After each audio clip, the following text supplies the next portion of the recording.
이 시각 헤드라인입니다. 첫 번째 소식입니다. 글로벌 신용평가사인 S&P가 한국의 비상계엄 선포와 신속한 해제는 신용등급 AAA 수준의 주권국가로서는 매우 예상하지 못한 일이라고 밝혔습니다.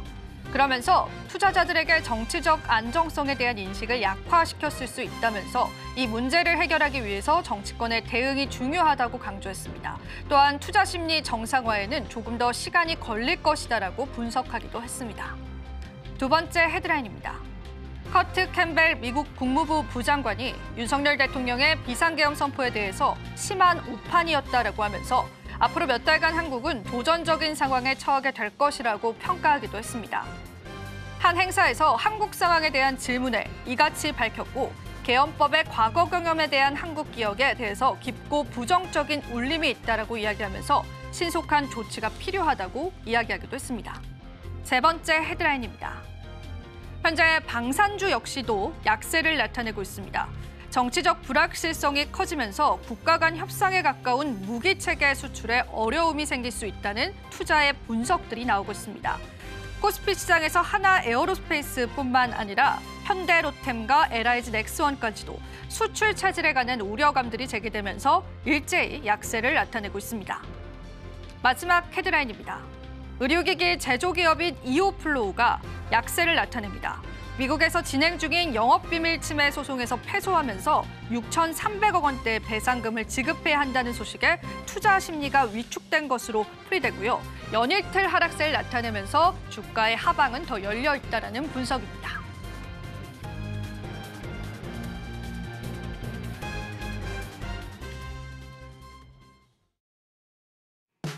시청자 여러분 안녕하세요. 마켓 쇼쇼쇼 진행의 이지영입니다. 자, 역시나 갈 길을 잃은 국내 증시 마감 시장 30분 정도 남겨두고 있습니다.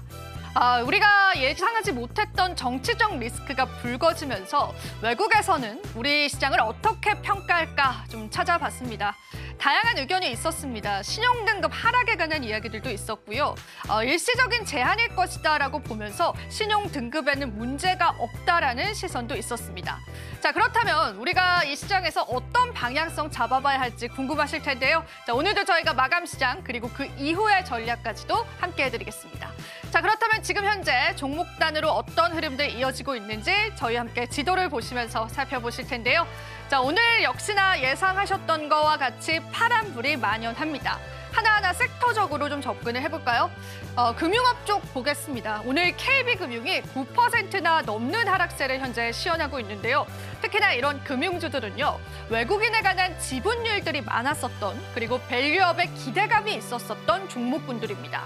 외국인들이 지분율을 줄이고 있다라고 해석을 해보시면 되겠습니다. 그만큼 국내 증시에 관한 이탈률들이 가속화되고 있다는 분석들 나옵니다. KB금융도 하락하고 신한지주도 5% 넘는 하락세 현재 보여주고 있고요. 우리금융지주와 삼성화재 같은 보험사들도 오늘 시장에서 하락합니다. 다만 오늘 삼성전자와 하이닉스 쪽에서는 상승불이 나타내주고 있는데요. 그래도 간밤 필라델피아 반도체 지수에 영향을 받은 것으로 풀이되고 있고요. 그리고 또 한 리포터에 따르면요, 반도체 장비주들은 미중 무역 갈등에 피해가 없을 것이다라는 의견이 나오기도 했습니다. 그래서 반도체 투톱도 상승하고 오늘 시장에서는 장비주들 역시도 상승하는 흐름까지도 확인되고 있습니다. 하지만 나머지 종목군들은 좀 암울합니다. 현재 현대차와 기아차, 자동차 업종 같은 경우에도 외국인 지분율이 좀 상당했었는데 외국인 자금이 이탈되면서 오늘 시장에서 하락하는 흐름 보여주고요. 간밤에 또 파월의 굉장히 비둘기파적인 발언 때문에 제약바이오주의 훈풍이 들어올 법도 하지만 오늘 우리 시장을 누르고 있는 탓에 제약바이오주들도 좋지 않은 흐름까지도 보여주고 있습니다. 자, 오늘 고려아연은 11% 상승합니다. 최은범 회장이 추가 지분을 획득했다라는 소식들 전해지고요. 임시주총 앞두고 나서 계속되는 신고가 영역까지도 도달하고 있습니다. 자, 오늘 시장 정리를 좀 해보자면요. 일부 테마주들만 상승하는 시장이고요. 그나마 반도체주가 지켜주고 있다라고 여러분들 정리해보시면 되겠습니다. 자, 그리고 우리가 또 마감 시장까지의 전략을 챙겨보시는 게 좋을 것 같고요. 계속되는 전략들 함께하겠습니다. 그리고 저희 방송에서 제공해드리는 정보는 투자 판단에 대한 조언일 뿐입니다. 가치 판단과 상승 하락 보장하고 있지 않다는 점 다시 한번 유의 부탁드리겠습니다. 마감 시장까지 저희와 함께 정확한 전략 받아보시면서요. 내일 시장의 대비도 함께 해보시면 되겠습니다. 자, 오늘도 함께해 주실 분 소개해드리면서 시장 이야기 이어가 보겠습니다. 오늘 최주국 본부장님께서 함께해 주셨습니다. 본부장님 안녕하세요. 네, 반갑습니다. 네, 본부장님 오늘 시장 또 저랑 같이 살펴보셨는데 어떻게 보셨을까요? 일단 너무 암울한 것 같아요, 네. 시장이. 네, 일단 뭐 지금 밸류상으로만 놓고 본다 하게 되면은 굉장히 싼 가격이 맞습니다. 뭐 코스피도 마찬가지고요, 코스닥도 마찬가지고. 그럼에도 불구하고 일단 지금 가장 급선무로 필요한 수급적인 부분들은 외국인 투자자들의 수급이 굉장히 중요한 부분들인데 엊그저께죠. 엊그저께 일단은 예상치 못했던 또 비상계엄령에 대한 부분들이 좀 사건이 있었다 보니까 일단 지금 상황에서는 기업의 가치가 가장 중요하고 외국인 투자들이 국내 기업들에 있어서 어느 정도의 좀 투자 가치를 좀 느껴야 되는 이런 매력도를 좀 느껴야 되는 구간에서 일단 이제 이런 어떻게 보면 좀 돌발 악재죠. 이런 악재들이 일단 나와줌으로써 일단은 외국인들의 자금이 일단 당분간 또 이탈을 해줄 가능성도 우리가 좀 적지 않은 생각을 해야 되지 않을까 생각은 합니다. 다만 일단 1차적인 매물출에는 나왔을 가능성이 좀 높다고 보고 있고요. 일단은 반대로 외국인들의 좀 투자 자금의 자금 유탈 규모가 그렇게 크지는 않더라고요.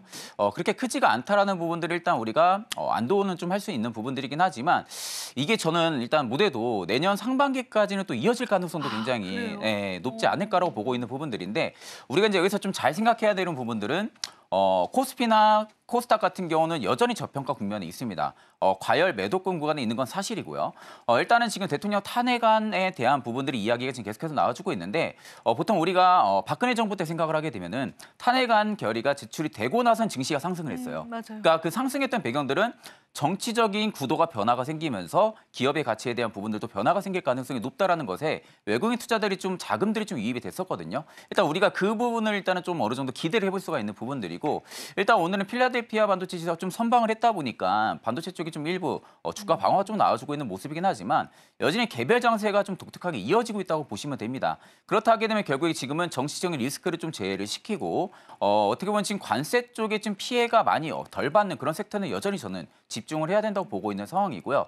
그렇다 하게 되면 결국에는 지금 미국 쪽에 있어서 정책적인 변화들 가장 크게 생길 수 있을 만한 그런 섹터에 지금 접근을 해야 되고 일단 저는 조금은 조심해야 되는 부분들은 원전 그리고 대왕고래 쪽입니다. 정부 정책. 그렇죠. 정부 정책에 일단은 테마를 입었었던 이런 기업들은 일단 저는 조심해야 된다고 봐요. 이런 섹터군이 지금 있는 종목들 같은 경우는 과대하게 지금 낙폭이 나온다 해서 이거 버티면 안 됩니다. 일단은 버티면 언제 또다시 살려주러 위로 올라갈지 모르는 부분들이기 때문에 일단 이런 종목군들은 확실하게 좀 내가 정한 그 라인이 있다면은 손절 라인을 명확하게 좀 잡고 다른 어떤 섹터에 좀 접근하시는 게 좀 맞는 시장이라고 보고 있는 상황입니다. 외국인들의 매수세가 내년 초까지 이어질 수 있다라는 부분에서 정말 우리가 대응 전략을 잘 짜봐야 되지 않을까 그런 생각이 좀 드는데요. 일단 지금 본부장님 환율도 물론 이제 그 당시보다는 내려왔지만 안정화를 겪었다라고 보기가 좀 어려운 부분이잖아요. 그래서 환율 리스크들도 계속 부각이 되겠죠? 사실 이제 환율 리스크도 당연히 우리가 신경을 써야 되지 않을까라고 생각을 좀 많이 하고 있어요. 여전히 지금 뭐 안정권에 다시 또 들어왔다고는 하지만 결국 이게 또 언제 당시에 또 우리가 계엄령이 터졌을 때처럼 환율이 좀 들쑥날쑥할지 모르는 부분들입니다. 그렇다 하게 되면 결국에 이제 조금 더 투자에 대한 부분들이 관망세가 좀 더해질 수밖에 없는 부분들이죠. 그러다 보니까 지금 이제 여러 가지의 좀 중첩적인 증시에 좀 악재라고 해야 될까요? 수급적인 부분들 뒷받침시켜줄 수 있을 만한 요인들이 너무나도 안 나오고 있는 상황이고 반대로 지금은 어떻게 보면은 조금이라도 호재가 나와준다 하게 되면은 증시는 굉장히 민감하게 반응을 해줄 그런 시기는 맞습니다. 그럼에도 불구하고 우리가 지금까지 곰곰이 생각을 하게 되면은 호재가 나올 만한 게 딱히 없어요. 네, 호재가 일단은 아직은 딱히 나올 만한 게 없는 부분들이고 그나마 기대할 수 있는 부분들은 정치적인 변화가 예상이 되는 그런 기대 수급들 그리고 두 번째는 트럼프 정부 2기 행정부가 좀 출범을 하고 나서 관세에 대한 어떤 협의가 있을지 이런 부분들을 우리가 조금은 기대를 해볼 수 있는 부분들인데 아직은 이제 뚜렷한 그런 부분들이 없다 보니까 계속해서 증시에서는 개장은 하고 폐장도 합니다. 그러면 결국 그 안에서도 올라가는 종목군들이 무조건 있다라는 거죠. 올라가는 종목군 내에서 우리가 체크를 하게 되면 결국에는 지금 상황에서는 테마성, 개별 재료가 좀 독특하게 부각이 되고 있는 그런 기업들이 좀 움직이고 있는 부분들이기 때문에 내가 지금 장세에서 데이 트레이딩이나 좀 빠르게 손바뀜 현상을 좀 나타내주고 또 포트폴리오 다변화를 좀 빠르게 진행할 수 있는 그런 투자자가 아니라고 하게 되면은 일단 저는 현금성 자산은 조금 더 가지고 있는 것도 하나의 좀 투자 전략이라고 보고 있는 상황입니다. 네, 그만큼 우리 시장 어려운 것 같습니다. 계속되는 대응 전략들 저희가 함께 해드리도록 하고요. 자, 이어지는 코너 있습니다. 리포트 스포트라이트 시간 준비되어 있는데요. 자, 오늘 좀 게임주들 시끄럽긴 하지만 우리가 산업적으로 게임주 어떤 모멘텀들 가지고 있을지 여러분들 체크해 보시면서요. 이렇게 힘든 시장에서의 힌트들 챙겨가시면 좋겠습니다. 채널 고정해 주시고요. 리포트 스포트라이트 이어집니다.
이슈가 되고 있는 경제와 산업 동향을 한눈에 보는 시간. 안녕하세요. 리포트 스포트라이트의 이채은입니다. 그동안 업종 전반이 계속해서 부진하면서 특별한 반등 요인을 찾아가기 어려웠던 게임 업종, 오늘 함께 살펴보실 텐데요. 그래도 게임 업종에서 실적 성장이라던가 실적에 대한 모멘텀이 확실한 기업들은 주가 차별화를 이뤄내기도 했습니다.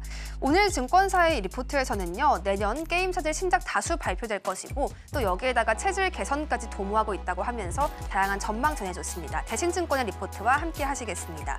게임주들 지난 10월부터 12월까지의 주가 흐름입니다. 계속해서 등락을 반복하고 있는 모습 나오는데요. 왜 이렇게까지 오르락내리락 할 수밖에 없었나, 그 요인도 함께 살펴보시겠습니다. 먼저 게임 업종을 내린 요인 먼저 보시죠. 두 가지가 있는데요. 첫 번째는 3분기 실적이요, 시장 기대치를 밑돌았다는 점입니다. 당연히 주가의 하방 압력 줬고요. 또 두 번째로는 오늘 NC소프트의 흐름처럼 신작을 냈음에도 불구하고 이 부분이 시장 기대치를 또 한 번 실망감으로 냈다는 점, 이렇게 두 가지를 살펴볼 수가 있겠습니다. 또 게임 업종을 끌어올린 요인도 있습니다. 바로 연말 연초에 접속자 수가 증가할 것이라는 기대감과 함께 주가가 오르기도 했고요. 또 신작을 출시할 것이라는 예정을 또 기업들이 내면 함께 주가가 오르기도 했습니다. 기대감이 선반영되는 것이죠. 2025년에도 이러한 주가 흐름을 좀 유사하게 가져갈 것이다라는 것이 증권사의 전망이기도 했습니다. 2025년에 게임사들은 어떤 산업을 가져갈 계획일까요? 이들의 계획도 함께 살펴보시겠습니다. 내년에 다수의 국내 주요 게임사들이 실적을 출시하겠다고 했습니다. 신작을 이렇게 계속해서 내겠다고 이야기를 했는데 어떤 위주로 할 것이냐면 PC와 콘솔 게임 위주로 확대해 가겠다고 했습니다. MMORPG가 과거에는 좀 대세였지만 현재는 상대적으로 수요가 낮기 때문에 이 PC와 콘솔 게임 위주로 플랫폼 그리고 장르의 다양화를 꾀하겠다라고 한 것입니다.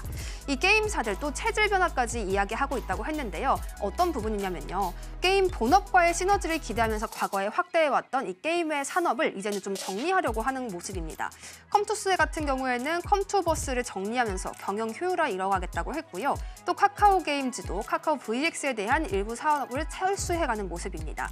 또 위메이드도 블록체인 사업에 대한 집중도 축소하면서 계속해서 자신들의 산업에 대한 본업에 집중을 하겠다라고 이야기를 했습니다. 이에 대한 실적은 2025년부터 반영될 것으로 전망되고 있습니다. 업종 전망에 대한 이야기는 이쯤에서 해두고요. 각각의 종목의 전망 그리고 목표 주가까지 함께 살펴드리겠습니다. 크래프톤은 48만 원의 목표가가 제시되어 있습니다. 현재는 31만 8천 원 선에서 움직이고 있는데요. 크래프톤이 이 게임 업종 중에서 대형주 탑픽으로 제시가 되기도 했습니다. 가장 높은 밸류 매력 그리고 신작 모멘텀까지 가지고 있다는 것이 증권사의 전망이고 한 줄 평이기도 했습니다. 이 펍지를 중심으로 해서 글로벌 IP들이 계속해서 실적을 고성장시키고 있고요. 3년 동안 유저 수가 꾸준히 상승을 했습니다. 언제든지 수익화가 가능한 가장 편안한 수익 창출원이다라는 펍지에 대한 이야기까지 있었습니다. 또 인도를 중심으로 해서 신규 시장 유저들 성장할 수 있다는 점도 우리가 관심 가져가야겠습니다. 인조이라던가 서브노티카2와 같은 신작에 대한 지표들도 커뮤니티를 중심으로 해서 굉장히 긍정적으로 나오고 있다는 점도 함께 짚어드리겠습니다. 다음으로는 컴투스 함께 보시죠. 목표가 55,000원 제시되어 있는데요. 현재 58,800원 부근에서 움직이고 있습니다.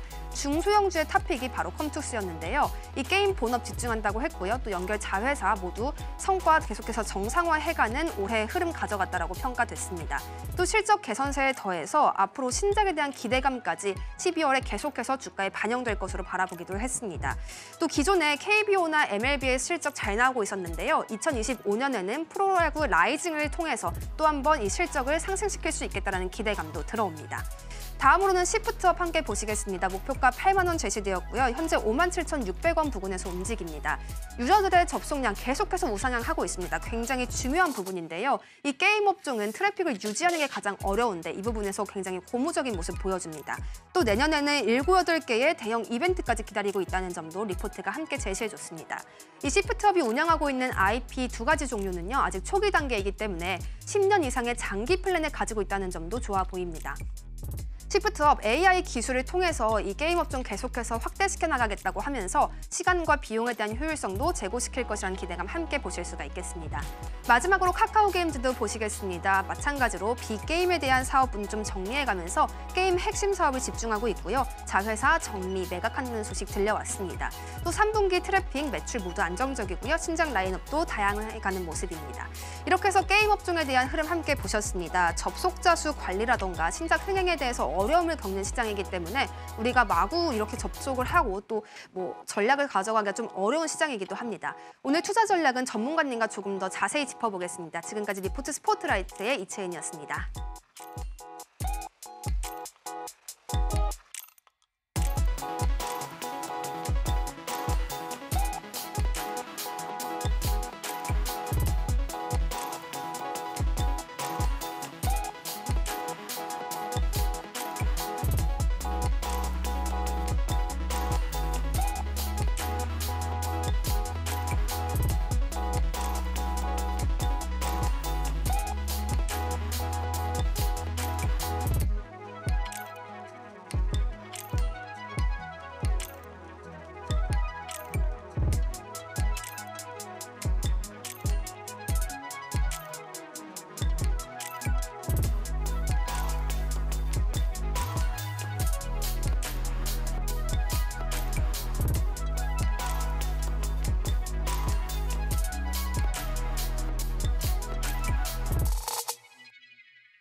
네, 리포트 스포트라이트를 통해서 게임주에 관한 이야기 들어봤는데요. 우선 본부장님께 이 산업에 관해서 어떤 의견 가지고 있는지 이야기 들어보겠습니다. 고일까요? 홀드일까요? 아니면 우리 스탑할까요? 본부장님. 저는 고가 맞지 않을까 싶습니다. 정말로요? 네. 오늘 사실 좀 하락을 급격하게 하는 종목도 있는데 네네, 그래도 보입니까? 네, 일단 뭐 장 초반 NC소프트가 좀 급락을 네. 했었어요. 그래도 제가 이제 고를 들었던 부분들은 지금 대부분의 대형 게임사들이 최근에 이번 연도 실적만 놓고 본다 하게 되면 굉장히 조조합니다. 그러니까 어떻게 보면은 기대할 수 있는 신작들도 딱히 없었고요. 신작이라 하게 되면 결국 우리가 대표적으로 볼 수 있는 부분들이 넷마블의 나온랩이라든지 혹은 이제 넥슨 쪽에 있었던 퍼스트 디센터트 이 두 가지의 게임을 제외하고서는 솔직히 별다른 신작들이 없었습니다. 그러다 보니까 결국에 기존 IP를 주력으로 해가지고 실적을 내보내려 했다 부분들이 있었다 보니까 그러니까 이런 부분들이 실적을 계속해서 좀 악화를 시켰던 부분들이죠. 근데 이제 제가 고를 들었던 부분들은 지금 대형 게임사들이 탈바꿈을 많이 하고 있어요. 그러니까 어떻게 보면은 기업 내 구조조정을 지금 많이 하더라고요. 지금 굉장히 많이 하고 네. 있더라고요. 그러니까 어떻게 보면 지금 실적이 너무 안 좋은 상황이기도 하고 지금 개발팀들이 워낙 많을 거 아닙니까? 네, 근데 그 개발팀들을 지금 대부분 다 철회를 시키고, 그러니까 기존에 본인들의 대형 게임사에서 히트를 쳤던 그런 개발팀들을 제외하고서는 대부분 신작을 만들던 개발팀들도 지금 전부 다 구조조정을 저는 좀 거친 걸로 알고 있거든요. 그렇다 하게 되면 결국엔 지금 비용 절감 효과가 확실히 나타날 수가 있다는 거죠. 비용 절감 효과가 나타나면서 이 시점에서 일단 내년 상반기만 놓고 본다 해도 신작 라인업이 굉장히 탄탄하긴 합니다. 그러니까 지금 꽤 오랜 기간 동안 개발 기간을 거쳐왔고요. 또 그만큼 개발비도 막대하게 투자를 했었던 그런 게임들이 지금 내년에 지금 신작 출시를 앞두고 있는 상황입니다. 물론 이제 NC 소프트만 놓고 본다 하게 되면은 이 모나크가 지금 출시하고 나서 새로운 이슈로 일단은 좀 급락한 것 같아요. 지금 상황에서는. 근데 일단 우리가 여기서 생각을 해볼 수 있는 부분들이 일단은 NC 소프트가 버리지 못하는 게 리니지 라이크입니다. 네, 그럴 수밖에 없는 게 여전히 뭐 애플 스토어에서 지금 스토어에서만 봐도 리니지가 여전히 상위권에 위치를 해주고 있거든요. 네. 그러니까 결국에는 리니지 라이크가 돈이 되기 때문이에요. 그러다 보니까 이제 리니지 라이크를 모방할 수 있는 그런 게임들이 또 워낙 많이 나왔었고 예전에 카카오 게임즈도 신작 내보낼 때 리니지 라이크 식으로 좀 내보냈거든요. 네, 그러니까 그러다 보니까 결국에는 게임사들 입장에서 그겁니다. 돈은 벌어야 되는 입장이고 그렇다고 하게 되면 결국 지금은 돈을 적게 벌면서 게임을 조금 더 활용을 할 수 있는 부분들도 챙겨가긴 네. 해야겠지만 결국엔 그 안에서도 현질을 하는 사람들이 굉장히 많다라는 거예요. 결국엔 내 캐릭이 강해지기 위해서는 돈을 써야 되는 부분들. 그러니까 이런 부분들을 결국에 모든 유저들을 다 챙겨갈 수는 없는 거죠. 게임사들 입장에서는. 그러다 보니까 이 리니지 라이크가 계속해서 지금도 인기몰이를 할 수밖에 없는 부분들이고 근데 이런 부분들은 우리가 유저 입장에서 바라볼 때는 많이 지친 겁니다. 여전히 지금 경기도 안 좋고 한데 내가 게임을 어떻게 보면은 개인 시간에 스트레스 풀려고 하는 부분들을 돈을 써가면서 써야 돈을 써야만이 내 캐릭이 강해지고 그거는 좀 네, 이제 그런 그렇죠. 이제 그런 부분들이 있다 보니까 많이 빠지는 게 방치형 쪽으로 빠져요, 이제는. 그러니까 일전에는 MMORP 쪽으로 많은 사람들이 개인 시간을 좀 허비해가면서 게임을 몰두를 했었고 했다 하게 되면 지금은 내가 게임하는 시간도 많이 없고 그러다 보니까 방치형 쪽으로 많이 빠집니다. 방치형이라고 하게 되면 결국에는 게임을 접속을 시켜놓고요. 컴퓨터가 됐든 핸드폰이 됐든 꺼놓으면 돼요. 아, 그렇구나. 네, 꺼놓으면은 그 안에서 알아서 본인이 자동 사냥을 하고 아이템을 먹고 그게 의미가 있나요? 게임을 그러니까 이제 보는 용도인 거죠. 네, 근데 이런 게 인기가 된다라는 겁니다. 아, 그렇게 네. 바뀌었군요. 그렇죠. 왜냐면 이제 입장을 바꿔 생각을 하게 되면은 내가 회사원이면 MMORPG 게임을 매번 들어가서 게임을 해야 된다 하게 되면은 회사 가서도 집중이 안 될 수도 그쵸. 있고. 그러니까 그런 부분들이 있다 보니까 지금 게임사들도 이쪽의 포트를 다변화를 시키고 있는 거거든요. 다변화시킨 거군요. 그렇죠. 네. 근데 모나크가 대표적으로 방치형입니다. 네. 근데 방치형인데도 불구하고 NC 소프트가 다른 기업사랑 조금 다른 색깔은 뭐냐면은 리니지 라이크를 예전부터 벗겨내라. 라는 이야기들이 굉장히 많았었어요. 리니지 라이크를 벗겨내지 못하면 주가의 상승에는 밸류 매력도도 많이 없을 것이고 개인 투자자분들 입장에서도 투자에 대한 가치도 많이 못 느낄 거고 근데 결국엔 그쪽을 버리지 못하는 거죠. 그러다 보니까 이제 모나크 역시도 리니지 라이크를 좀 빗대어서 이번에 신작을 출시했다 보니까 그런 부분들에 좀 실망 매물이 좀 출회를 하고 있다고 보면 되시고요. 그 밖에도 일단 NC 소프트가 모나크 말고도 신작을 대거 좀 준비를 많이 하고 있어요. 그러니까 이제 지금 NC 소프트가 신작을 준비하는 부분들이 있어서 대표적으로 장르가 방치형 쪽입니다. 방치형 쪽으로. 네, 그렇죠. 방치형 쪽에 대한 부분들이 최근에 좀 인기를 많이 얻음을 잇고 있는 상황이다 보니까 좀 이런 쪽의 신작 라인업이 좀 내비치고 있는 것 같고요. 일단 이제 제가 대표적으로 지금 기대해 볼 수 있는 부분들 크래프톤에는 인조이 부분들이 있고요. 또 이제 펄어비스에는 붉은 사막을 좀 기대해 볼 수가 있고 그리고 이제 넷마블 같은 경우도 7개의 대제라고 이건 애니메이션에서 워낙 히트를 쳤던 뭔지 압니다, 저도. 그죠? 네. 아마 웬만한 애니를 좀 보신 분들은 아실 압니다. 겁니다. 네. 네, 그만큼 히트를 쳤던 그 IP를 원작을 가지고 와서 게임을 만들고요. 이게 아마 이제 제가 보기에는 청소년들에게 굉장히 인기가 많을 것 같아요. 워낙 7개 대제 같은 게 히트를 많이 쳤던 그런 거다 보니까 넷마블이 지금 그쪽 게임을 지금 준비를 하고 있는 상황이기도 하고요. 그리고 지금 뭐 넥슨 같은 경우도 카잔에 대한 부분들을 지금 신작을 준비를 하고 있고요. 근데 이게 지금 대부분 게임들이 예전부터 말이 많이 나왔던 게임들이에요. 근데 이게 개발 기간이 상당히 오래 걸렸었습니다. 그 개발 기간이 오래 걸렸다가 이번에 내년에 이제 신작 출시를 앞두고 있는 상황이다 보니까 유저들 입장에서는 당연히 기대 심리가 계속해서 올라갈 수밖에 없는 거죠. 그리고 이제 기대 심리가 올라가면서 지금 대형 게임사들이 국내 쪽에서 포트를 조금 줄이고요. 해외 쪽에 포트를 많이 늘리고 있어요. 그러니까 해외 유저 기반의 어떻게 보면은 점유율을 확보를 하기 위해서 해외 쪽에서 계속해서 포트 다변화를 일으키고 있다는 것은 이제는 실질적으로 PC 콘솔 쪽으로 또 많은 변화를 일으키고 있다는 겁니다. 이쪽이 지금 글로벌 쪽에서는 워낙 점유율이 높은 상황이다 보니까 콘솔 시장 같은 경우는 솔직히 우리 국내 게임사들 입장에서는 잘하던 게 MMORPG예요. 모바일. MMORPG는 중국도 잘 못 따라옵니다.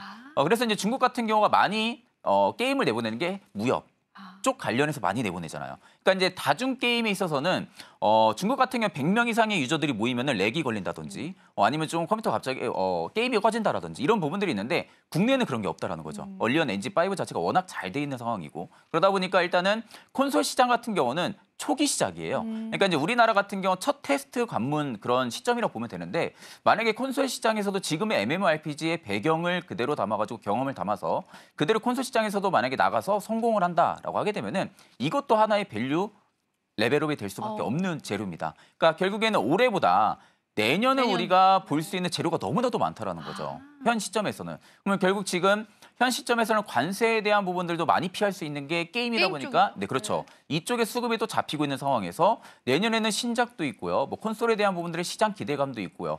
밸류 매력도가 높아질 수 있는 기대가 또 뭐 기관이나 외국인들의 투자 수급이 좋아지고 있다라는 거. 이런 부분들을 우리가 충분히 재료로 기대해 볼 수가 있고 물론 이제 가장 중요한 건 그겁니다. 신작이 나오고 나서 효과. 네, 이게 흥행을 얼마나 할지. 오늘은 별로 그 신작 효과가 없다라고 네, 받아들여지는 이제 제가 보기에는 딱 그건 것 같아요. 지금 너무 기다리고 있는 대형 AA급의 많아서? 신작이 너무 많아요. 너무 많다 보니까 일단 그에 따른 새로운 영향도 굉장히 크게 나올 것이고요. 그러다 보니까 결국 지금은 신작이 이거 말고도 신작이 앞으로 나올 게 몇 달만 많은데. 기다리면 더 나오는데 우리가 굳이 이 모나크에 집중할 필요 있나 이런 좀 인식이 강한 것 같아요. 그러다 보니까 결국에는 이 대형 게임들의 먼저 맛을 보고 나서 그 이후에 주가가 당연히 움직일 가능성은 높고요. 그 이후로도 계속해서 뭐 캐주얼 게임 쪽에 대한 부분들도 포트가 NC 소프트 같은 경우 지금 또 그쪽으로 강화를 많이 시키고 있는 상황이고 그러다 보니까 결국에는 올해보다는 아마 내년에 비용 절감 효과가 확실하게 나타나면서 이익 레벨이 높아질 가능성이 높겠죠. 그렇다 하게 되면 결국 지금의 주가도 굉장히 바닥권에 있는 기업들이 많습니다. 그러면 결국 이 시점에서 주가 상승의 촉매제가 될 수 있는 재료들이 나온다라고 하게 되면은 올라갈 수 결국에는 밸류의 매력, 즉 밸류에 대한 재평가가 들어갈 수 있는 그런 시즌인 거죠. 그렇기 때문에 저는 게임주들 같은 경우 이제는 그래도 우리가 조금은 관심을 가질 필요가 있지 않을까 그렇게 보고 있습니다. 게임주는 고라고 외쳐주셨는데 네. 사실 게임주가 너무 많고 우리가 그렇죠. 그 안에서 뭐 구분을 해보자면 PC 게임, 모바일 게임 뭐 이렇게 나눠볼 수도 있을 네네. 텐데 본부장님의 키 종목은 어떤 종목일까요? 저는 일단 신작과 좀 거리가 먼 시프트업입니다. 아 스피터블이요. 네, 일단 제가 시프트업을 가져온 부분들은 시프트업에 신작은 없어요. 신작에 대한 예정은 딱히 없고 예정이 있다 해도 2028년 이후거든요. 그러니까 아직 멀었잖아요. 네. 근데 지금 제가 지금 시프트업을 가져온 부분들은 일단 지금 IP 두 개가 너무 잘 됩니다. 니케랑 데스티니 차일드.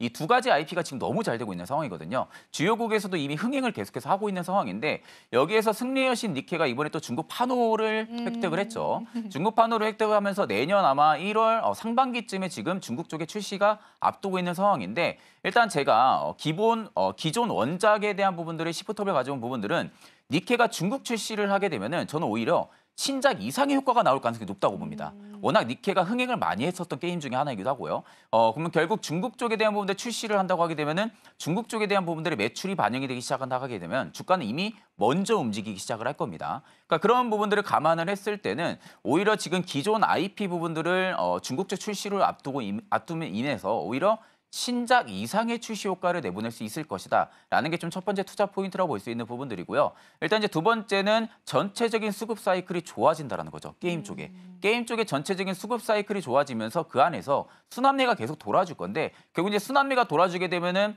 가장 큰 목표는 그겁니다. 과연 실적이 좋아질 수 있을까? 그러면 실적에 대한 부분들 우리가 충분히 기대해 볼 수 있는 게 또 시프트업으로 또 내보낼 수가 있는 부분들이고요. 그렇기 때문에 저는 일단 게임주 워낙 많은 상황이긴 하지만 현 시점에서 투자에 대한 부분들을 조금 더 매력도를 느낀다라고 하게 되면은 시프트업이 되지 않을까라고 보고 있는 상황입니다. 사실은 게임주 관련해서 네. 그 수급이 돌긴 돌았었잖아요. 그렇죠, 그렇죠. 근데 이제 저희가 또 안타까운 또 사건들을 맞이하면서 갑자기 급격하게 수급 하락이 좀 네네. 주가 하락이 나온 부분이고 이게 실적으로 반영이 된다라고 한다면 언제쯤 주가에 탄력이 붙을지도 좀 궁금하고 가격적인 전략들도 궁금하거든요. 좀 더 구체적으로 들어볼 수 있을까요? 일단 중국 쪽의 니케 출시가 내년 상반기로 지금 앞두고 있는 상황이거든요. 그러다 보면 결국 이제 매출이 반영이 되는 시기는 아마 내년 2분기, 3분기 이후부터 좀 매출 반영이 될 겁니다. 그러니까 내년 1분기의 매출 반영까지는 조금 이르고요. 그럼 2분기부터 좀 매출 반영이 될 건데 보통 주가는 6개월 선행으로 많이 움직여요. 네, 그럼 6개월 선행이라 하게 되면은 6월의 2분기 시작이라고 우리가 예상을 하게 되면은 결국엔 내년 1월 혹은 지금 12월부터인 거죠. 12월부터 일단은 수급이 이어질 가능성을 우리가 좀 예상을 해야 되는 겁니다. 그런 다음에 일단은 매출이 딱 공개가 되고 나서 예상보다 매출이 너무 안 나온다 하게 되면 당연히 주가는 세론으로 그렇죠. 하락을 할 것이고요. 그럼 그 전에는 이미 5개월 내지 6개월 정도는 우리가 투자 기간이 지금 있는 상황인 거잖아요. 그 안에서는 일단 우리가 충분하게 수익을 볼 수 있는 그런 캐파 구간들이 있는 상황이다 보니까 시포톱을 제가 좀 가지고 왔던 부분들이고 일단 시포톱 같은 경우는 현 시점에서 크게 눌림은 안 나올 것 같아요. 제가 보기에는 크게 눌림이 좀 많이 안 나올 것으로 보여지고 있는 상황이고요. 지금 단기평들이 대부분 다 밀집이 많이 되어 있더라고요. 네. 그만큼 지금 시포톱이 밀집이 돼 있다는 것은 기간 조정을 거칠 만큼 웬만한 다 거쳤다라는 겁니다. 기간 조정을 지금 거친 상황에서 딱 시기가 맞물리죠. 신작에 대한 부분들의 모멘텀도 일단은 게임 쪽에 잡혀 있는 상황이고요. 중국 니케도 지금 내년 상반기 출시를 앞두고 있는 있는 상황이다 보니까 여기서 이제 수렵을 위쪽으로 발산시킬 가능성이 높다라는 거죠. 그렇기 때문에 저는 일단은 21선과 61선을 우리가 지지 라인으로 좀 생각을 하시고요. 저는 오히려 정고 라인, 앞전 정고 라인까지는 한 차례 좀 슈팅이 나올 가능성이 높다고 봅니다. 그리고 이제 정고에서 어느 정도의 거래량이 실리냐에 따라 가지고 앞쪽에 신고가 라인까지도 충분히 노려볼 수가 있는 구간이라고 보고 있기 때문에 일단 목표가는 저는 정고로 좀 말씀을 드리겠습니다. 전고점까지도 목표가 체크를 해주셨습니다. 자, 이렇게 해서 저희가 게임주에 관한 전망 들어봤고요. 여러분들 많이 궁금해하셨을 것 같습니다. 자, 이어서 저희가요 오늘의 또 내일의 시장을 위한 그런 이슈들 좀 준비가 되어 있습니다. 오늘 이슈 TMI 많이들 궁금하실 것 같습니다. 비트코인의 질주에 관해서 우린 어떤 관점으로 투자 시장 바라봐야 될까요? 여러분들 잠시 뒤에 체크를 해보시면 될 것 같고요. 그리고 이제 저희 시장 마감 시장 향해서 가고 있습니다. 마감 시장 바로 보고 다시 찾아뵙겠습니다.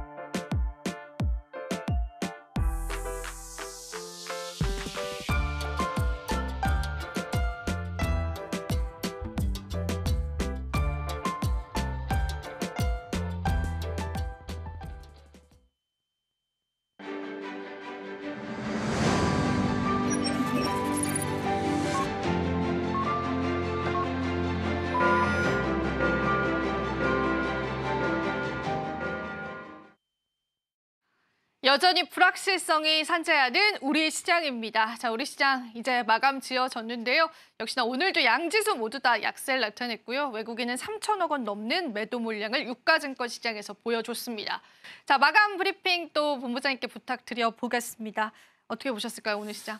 일단 이제 제가 앞쪽에 말씀드렸다시피 뭐 큰 변화는 없다라고 보고 있는 상황이고요. 그나마 일단은 반도체 쪽이 조금은 선방해준 게 맞아요. 하나의 좀 안도감이라고 볼 수가 있는 부분들인데 아직까지 긴장의 끈을 놓을 수가 없는 부분들이죠.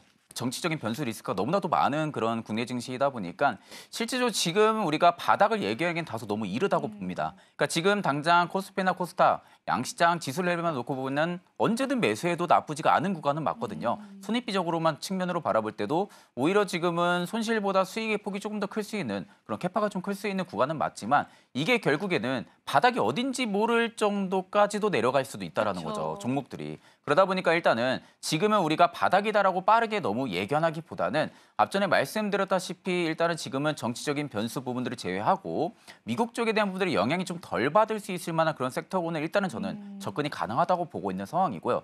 그렇다 하게 되면 결국 이제 최근의 수급만 딱 놓고 봐도 뭐 모바일 콘텐츠 쪽이라든지 뭐 게임이라든지 이런 쪽은 좀 수급이 많이 돌아주고 있어요. 엔터 쪽이라든지. 그러면 결국 이제 이런 쪽에 수급이 돌아준다는 것은 관세에 대한 영향도 아직도 많이 받고 있다는 겁니다. 그렇기 때문에 일단 이런 부분들이 완만하게 합의가 되지 않는다고 하게 되면은 계속해서 개별 장세가 꾸준하게 이어질 가능성은 높다고 보고 있는 상황이고요. 지금 단장 우리가 바닥이다라고 예견하기는 그렇지만 일단 저는 그래도 언제든지 작은 호재만 나와도 민감하게 반응을 해줄 수 있는 그런 증시 레벨 구간은 맞다. 오히려. 네, 그렇죠. 그렇기 때문에 너무 내가 지금 가지고 있는 포트 너무 많이 물려 있으면은 저는 일단은 고심은 해봐야 된다고 봅니다. 내가 지금 가지고 있는 이 특정 섹터 종목군 내에서 너무 많은 물량들이 지금 물려있다고 하게 되면은 일단 저는 조금은 어느 정도 포트에 대한 비중을 좀 덜으시던지 그리고 현금화 확보를 조금 더 해두신 다음에 언제든 저는 먹거리가 분명히 있을 시장은 맞다고 보거든요. 워낙 많이 빠졌기 때문에. 그렇기 때문에 너무 빠르게 내가 매수 포지션을 잡고 들어가기보다는요. 지금은 바닥 구간이긴 하지만 언제든지 우리가 올라갈 수 있는 그런 펌핑 구간들을 예상을 해본다 하게 되면은 나중에 바닥 확인하고 들어가도 늦지 않다고 저는 생각을 합니다. 그렇기 때문에 너무 급하게 증시를 좀 생각을 하고 투자 관점을 좀 안 잡으시면 되실 것 같습니다. 오히려 지금의 저평가가 시장에 모멘텀이 있다면 더 빠르게 반응이 나올 수 있는 구간이다라는 부분들 좀 눈여겨보시면 좋겠습니다. 자, 그럼 우리 시장 오늘 어떤 섹터군들이 시장에서 핫했을까요? 핫섹터 바로 한번 살펴보겠습니다. 본부장님 같이 한번 보시죠. HBM 쪽 이제 오늘 올랐는데 네. 오로스 테크놀로지는 그 증권사 리포트 하나가 나왔더라고요. 네네. 그래서 후공정 장비 중엔 독보적일 것이다. 그런 내용들 좀 나왔고 그리고 일단 반도체 장비 쪽은 관세 리스크 피해갈 것이다라는 얘기들 좀 나오면서 네네. 오늘 움직였던 것 같아요. 이쪽 섹터 어떻게 보실까요? 일단 뭐 HBM 당연히 좋게 볼 수밖에 없죠. 워낙 뭐 엔비디아에만 성과만 놓고 봐도 당연히 크는 산업은 분명한 것이라고 좀 생각을 하고 있고요.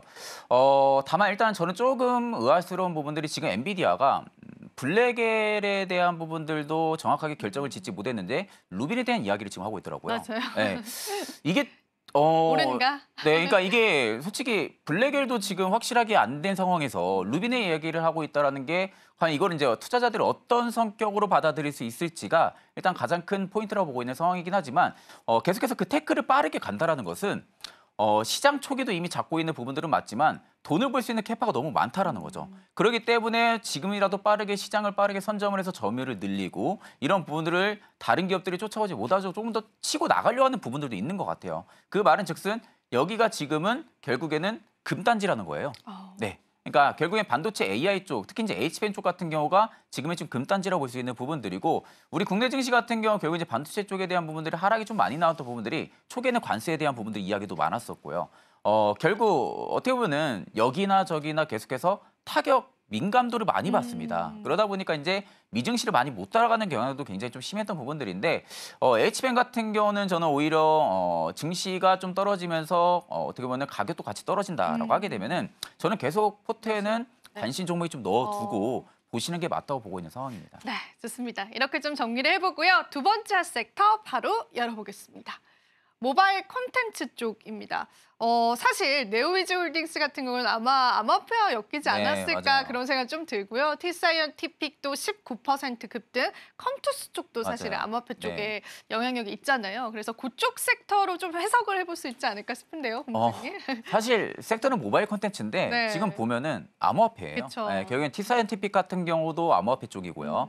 컴투스 홀딩스 같은 경우도 암호화폐 쪽이고 결국 이제 암호화폐 쪽에 대한 부분들을 올렸다고 보면 됩니다. 그러니까 결국엔 지금 오후에 보니까 비트코인 100K를 또 돌파를 했더라고요. 10만 달러 네, 돌파됐습니다. 10만 달러 지금 네. 돌파가 됐기 때문에 지금 오후장 들어서 조금 더 수급을 강하게 탄력을 받은 것 같고요. 결국 이제 모바일 콘텐츠 같은 경우도 실질적으로 지금 상황에서는 그렇게 크게 올려줄 만한 재료는 없습니다. 그쵸, 맞아요. 네, 크게 올려줄 만한 재료도 없지만 반대로 크게 내릴 만한 재료도 없어요. 그러다 보니까 결국에는 이제 매수에 대한 부분들을 좀 생각은 해볼 수 있지만 재미는 못 보죠.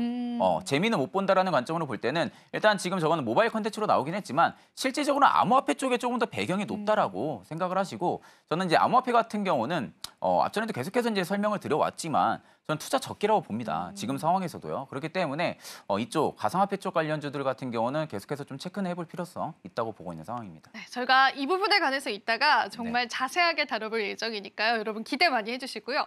자, 마지막 핫섹터 보겠습니다.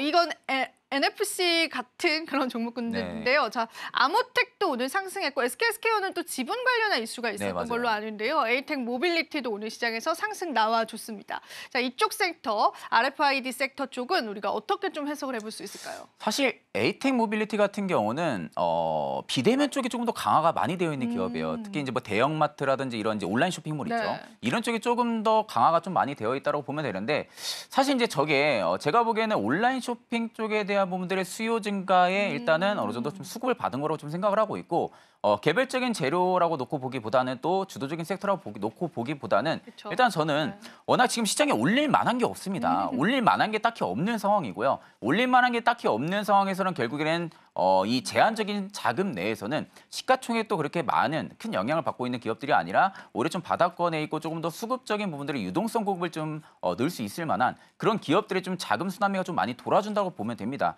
그러니까 결국에 지금 시점에서는 해당 섹터에 대한 부분들을 우리가 뭐 어떠한 모멘텀이 있다라든지 뭐 성장성이 있다라든지 업황에 대한 부분들이 뭐 반전이 있다라든지 이런 부분들을 좀 해석을 하기보다는 개별적인 재료라든지 아니면 좀 주가가 저평가되어 있는 부분들이 조금 더 부각이 돼서 올라가지고 있다라고 좀 생각을 하시면 되실 것 같습니다. 네, 좋습니다. 이렇게 해서 핫섹터는 정리해보고요. 오늘 저희가 이슈 TMI 시간 준비되어 있습니다. 내일 시장의 힌트도 얻어보실 수가 있습니다. 본부장님, 오늘 이슈 TMI 어떤 이슈 골라오셨을까요? 열어주세요. 네. 일단 저는 가상화폐 쪽을 좀 역시나. 가지고 왔습니다. 네. 사실 지금 시점에서는 볼 게 딱히 많이 없는 것 같아요. 아, 그러니까요. 이게 네. 참 힘듭니다. 네, 맞아요. 네. 그러다 보니까 결국에는 계속해서 되풀이가 될 수밖에 없는 가상화폐 부분이고. 왕자시잖아요. 네. 제가 이제 또 가상화폐 쪽 투자도 좀 하고는 있기는 하지만 제가 이제 가상화폐를 계속해서 좋게 보는 부분들은 최근에 또 나왔던 이슈죠. SEC 위원장의 위원장이? 폴 애킨스가 지명이 됐습니다. 맞아요. 일단 이제 게리 겐슬러가 해임이 확정이 된 상황이고요. 그 지금 후임자로 폴 애킨스가 일단은 지금은 지명이 된 상황인데 이 폴 애킨스 같은 경우도 앞전에 SEC 위원이었어요. SEC 위원이었을 때 당시에도 게리 겐슬러랑 성격이 완전 정반대였습니다. 게리 겐슬러 같은 경우는 암호화폐 쪽에 대한 부분들 너무나도 부정적이었고요. 반대로 일단은 폴 애킨스 같은 경우는 굉장히 친화적이었습니다. 긍정적이었고 그러다 보니까 이제 결국엔 친암호화폐 쪽에 대한 부분들의 정책적인 구도라든지 변화 이런 부분들에 집중 사업을 좀 많이 했었던 인물이거든요. 그러다 보니까 일단 트럼프 당선인도 어느 정도 생각을 하고 지명을 한 것 같아요. 그럼 결국 우리가 여기서 생각을 해볼 수 있는 부분들은 대부분의 상원, 하원, SEC 위원장까지 전부 다 친암호화폐라는 겁니다. 그러면 이게 결국에 암호화폐의 대국을 만드는 거나 마찬가지로 저는 생각을 하고 있어요. 그러네요. 강국을. 네. 강국을 만드는 거라고 마찬가지로 생각을 할 수가 있는 부분들이고 그렇다 하게 되면 결국엔 지금 트럼프 2기 행정부가 내년 1월부터 출범을 한다고 하게 되면은 과연 암호화폐 쪽에 대한 부분들이 지금 어느 정도 일부 선 반영이 되고 있다고는 하지만 그 이후에 과연 이슈가 또 안 나올까요? 4년이라는 그 시간 안에 계속해서 이슈는 꾸준하게 나올 가능성이 저는 좀 높다라고 보고 있는 상황입니다. 그 안에서도 결국에는 어떤 거래소에 지금 지분을 가지고 있는 기업이라든지 해당 코인을 좀 발행을 했었던 기업이라든지 이런 기업군들 같은 경우는 충분하게 수급적인 랠리가 좀 이어질 가능성이 높다고 보고 있는 상황이고요. 오늘 오전에 보니까 일단은 우리기술 투자가 좀 급락을 했었어요. 네. 우기투가 일단 급락한 이유는 딱 하나입니다. 두나무 지분을 일단은 처분을 했더라고요. 두나무 지분을 전량 처분을 한 소식이 나왔는데 돈은 벌었어요. 우리기술 투자가 두나무 지분을 처분하면서 워낙 암호화폐 쪽에 대한 펌핑이 많이 나왔던 네. 상황이고 그러다 보니까 수익금을 좀 차익을 보기 위해서 일단은 처분을 한 것 같고 그러면 이제 여기서 투자자들이 바라보는 방향은 좀 달라질 수밖에 없죠. 두나무 지분을 지금 전량 처분했다라는 것은 그럼 이걸 이제 가상화폐 관련주로 봐야 되나? 네. 라는 이런 인식이 이제 강하게 들 수밖에 없습니다. 물론 이제 실적적인 부분들은 좋아지겠죠. 실적은 좋아질 수 있겠지만 결국 지금까지의 밸류나 프리미엄을 받았던 부분들은 가상화폐 쪽에 대한 부분들이 프리미엄을 많이 받았던 부분들이 있기 때문에 결국 이제 이런 돌발 악재들, 결국 이제 지분을 전량 지금은 매각을 했다라는 부분들 자체는 실질적으로 이제는 가상화폐 관련주로 보기가 다소 어렵다라는 거죠. 그렇기 때문에 이제 우기투 같은 경우는 조금은 이제는 좀 조심을 해볼 네. 필요성이 있다라고 보고 있는 상황이고요. 그 외적으로 뭐 T사이언티픽 같은 경우도 거래소에 좀 지분을 가지고 있는 기업이기도 하고요. 그래서 이제 가상화폐 쪽 같은 경우는 딱 하나입니다. 현 시점에서도 미결제 약정이 줄지 않는다라는 거.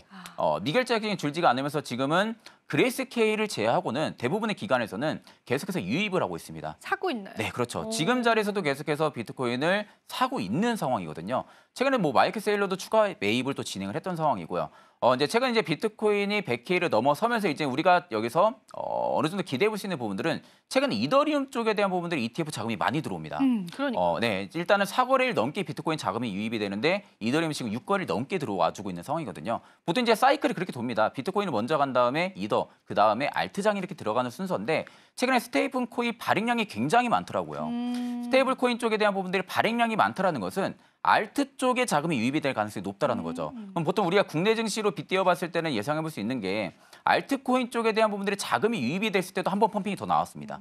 그러니까 비트코인이 맨 처음에 어느 정도 급등이 나왔을 때 한 차례 시세가 좀 분출이 됐고요. 그다음에 좀 쉬어가는 모습들 보여준 다음에 이더리움 그리고 알트코인 쪽에 대한 부분들의 순환매가 돌아주면서 강세 랠리가 들어올 때 그때 국내 증시에서도 암호화폐 관련주들이 2차 상승 랠리가 이어졌거든요. 그러니까 보통 후발주식으로 좀 많이 움직인다고 보시면 돼요. 그러면 그렇다고 하게 되면 결국 지금 암호화폐 관련주들 같은 경우는 시세가 끝나지가 않았다라는 거죠.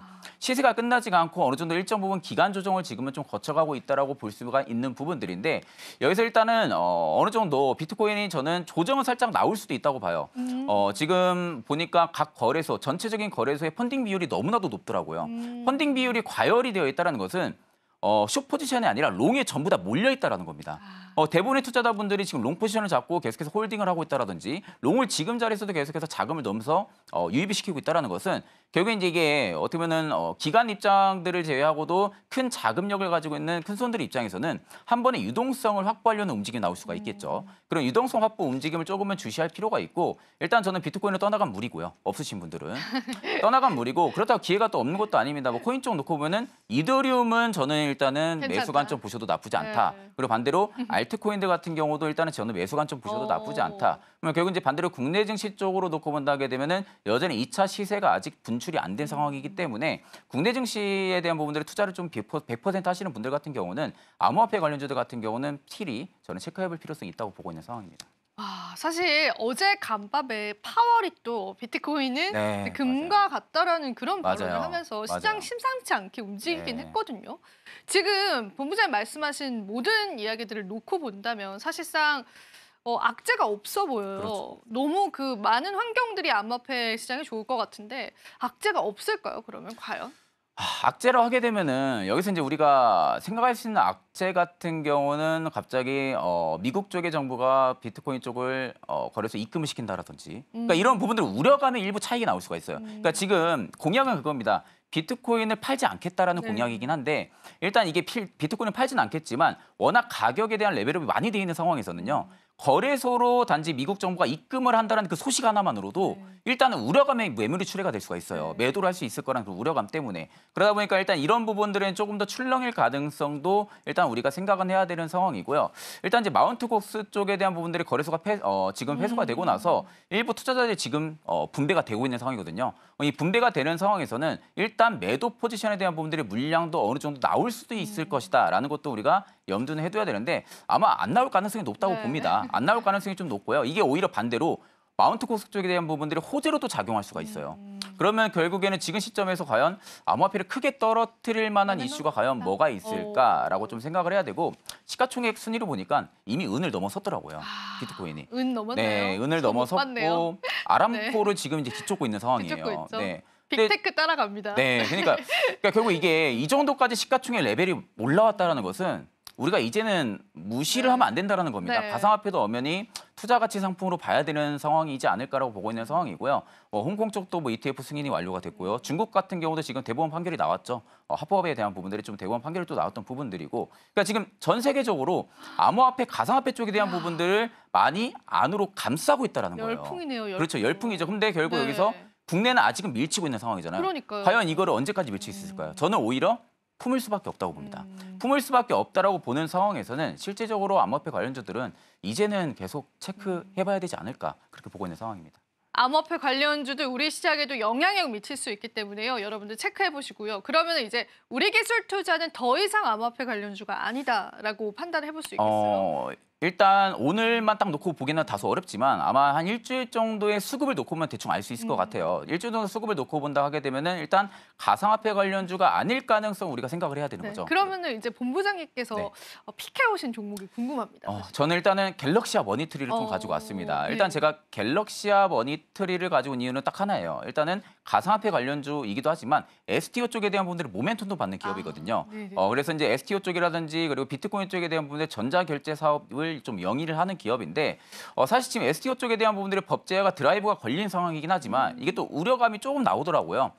내년 상반기 이게 과연 법안 발의가 될 수 있냐. 너무 늦어지는 거 아니냐. 그쵸, 그쵸. 네, 이런 이야기들도 나오지만 결국 중요한 건 그겁니다. 법안이 발의가 된다라는 게 확정적인 거고요. 법안 발의가 되게 된다고 하게 되면은 아마 지금 예상이지만 관련 기업들이 내년 하반기 쪽에서는 사업이 본격적으로 추진이 될 가능성이 높습니다.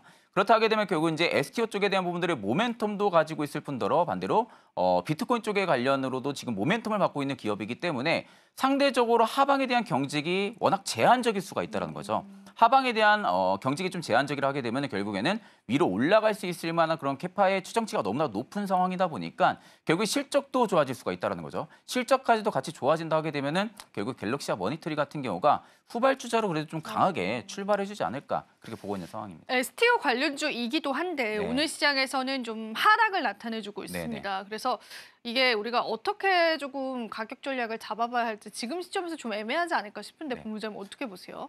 저는 일단은 갤럭시와 머니터리를 놓고 보니까 지금 입평 밀집이 좀 많이 되어 있는 상황이더라고요. 네네. 중장기 입평이 딱 걸쳐가지고 지금은 단기 입평들도 하나씩 라운드를 그리면서 좀 내려와주고 있는 상황이고 그렇기 때문에 지금 자리에서는 그렇게 가격에 대한 부분들이 많이 빠지지는 않을 거라 봅니다. 여기서 정말 많이 빠져도 아마 8,000원대는 좀 지켜줄 가능성이 높다라고 보고 있는 상황이고요. 그렇다 하게 되면 결국 지금 자리에서도 저는 분할 매수 관점은 가능하다고 봅니다. 분할 매수 관점이 충분히 가능하다고 보고 있는 상황이고 8,000원대의 좀 단기 손절 라인 나는 좀 갤럭시와 머니터리를 앞으로의 좀 성장성을 보고 좀 길게 가지고 가고 싶다라고 하게 되면은 저는 7,500원에서 7,000원까지도 열어둘 수 있다고 봅니다. 손절 라인을. 그 라인까지 지지 라인을 좀 열어두시고요. 오히려 보통 이렇게 시가총액이 높은 기업이 아닌 상황에서 모멘텀이 빗발치게 되면은 굉장히 큰 폭의 상승이 나오거든요. 그렇다고 하게 되면 결국에 저는 제가 보고 있는 목표가 같은 경우는 일단 첫 번째는 10,000원대까지 일단 봅니다. 네, 10,000원대까지는 추가적인 상승이 일단은 열려있는 구간이라고 좀 보면 되시고 일단은 9,500원대가 저항이 좀 강하긴 합니다. 9,500원대의 저항이 좀 강하긴 한데 여기 저항을 거래량을 얼마나 실으면서 돌파를 시켜주는지를 먼저 체크를 해야 되는데 만약에 거래량 실으면 돌파가 나온다라고 하게 되면은 10,000원대 찍으러 간다고 봐야겠죠. 10,000원대 찍으러 간다라고 볼 수가 있기 때문에 손익비적으로 굉장히 좋은 자리인 겁니다. 그렇기 때문에 저는 오히려 지금 자리에서도 충분히 분할 매수가 가능하다라고 보고 있는 상황입니다. 오히려 하락할 때 좀 담아내는 전략들도 그렇죠. 나쁘지는 않겠네요. 네네.